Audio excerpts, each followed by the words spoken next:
Ghost in the Shell is the live-action adaptation of the 1990 film classic anime film of the same name. This movie takes place in the future, where society has grown to use robotic body parts and appendages to make them more superior to just being a human. But there's one person who the only human thing that they have about them is their brain, and that is Major, who is portrayed by Scarlett Johansson. She's been recruited into Section 9 and has been given the task of hunting down a terrorist who has been hacking into people's souls or ghosts. Now, I actually went into this movie with quite a bit of mixed feelings because I really do enjoy the 1995 film. I think a lot of people do give that movie a little bit too much credit in being one of the first films to really ask the question and blur the line between what is human and what is a machine. I think other movies like Blade Runner and RoboCop and even Terminator 2 to an extent have asked that same question, and they did that before Ghost in the Shell. But there's no denying that Ghost in the Shell obviously influenced movies like The Matrix and a lot more movies that have come out now. I don't think it's fair to say that Ghost in the Shell is the only reason that we have movies like Ex Machina or tons of other things.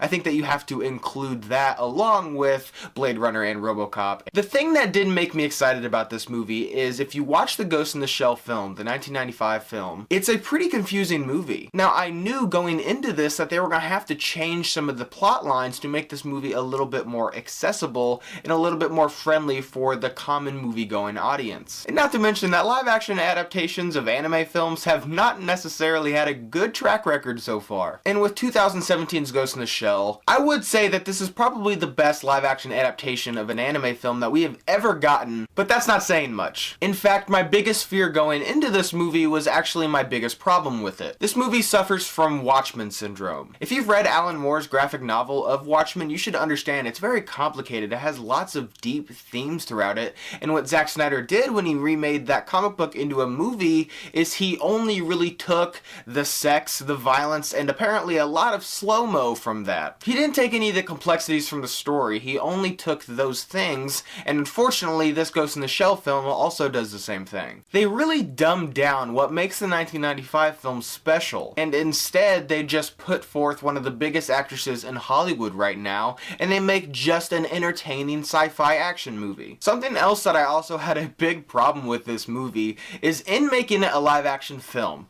I've seen the anime movie. I understand that if they are completely 100% faithful to that property and they translate it to film well, then audiences who haven't seen Ghost in the Shell are gonna feel like they've seen this movie before. Because you probably honestly have. Movies like The Matrix and Ex Machina take so many notes from not only this movie, but as I said, also things like Blade Runner. Because you gotta think, in 1995, as I said, this was one of the pioneers that really talked about artificial intelligence. That was 20 some odd years ago. Think how many movies have talked about artificial intelligence since then. So when you make this movie and you put it back into theaters, people who haven't watched the anime feel as if they've seen everything that they're watching before. When you have people running on walls shooting guys, they're gonna think of The Matrix. When you have a big spider tank, they're gonna think of RoboCop. So unfortunately, even if they made the most faithful adaptation of anything ever, audiences are gonna feel like they've seen it before. And it also doesn't help that the filmmakers took what was special about the 1995 film and really watered it down to make it more accessible for audiences. Now, there were a few things that I actually really did enjoy about this movie. For one, the visuals are outstanding. So far, this is the most visually impressive movie that I have seen all year without a doubt. There's so many great concept designs and the cityscape looks gorgeous. Everyone that is inhabiting this world, you feel like is actually there and is actually living amongst the scenery. I really don't think that this movie is going to have any trouble getting an Oscar nomination. I think it's actually a lock, in fact. Now, as far as casting goes, Scarlett Johansson had a lot of controversy going into this movie. Everybody was talking about whitewashing and all of those things.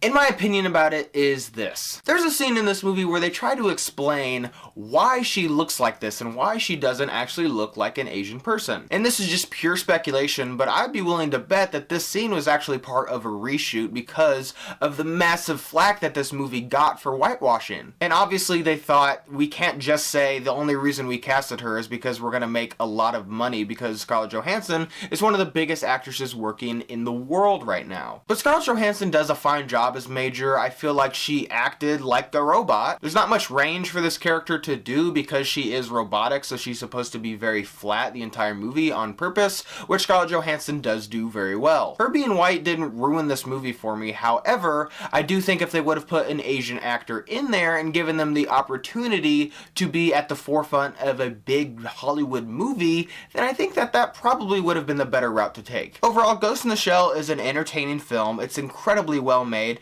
and has a cast that is completely adequate. But unfortunately, due to the fact that the film that it's adapting came out over 20 years ago, what we've seen in this movie, we've seen in 20 other films before this. So did you guys see Ghost in the Shell? What did you think about it? Are you excited about any other live action anime movies? They're talking about doing an Akira, which I think they should just leave that anime as well. Leave your thoughts and opinions down below. And as always, guys, thank you so much for watching today. I hope you liked today's video, and if you did, click on the link down below, subscribe to my channel to see more movie reviews and movie related things. Guys, thank you so much for watching, and see you next time.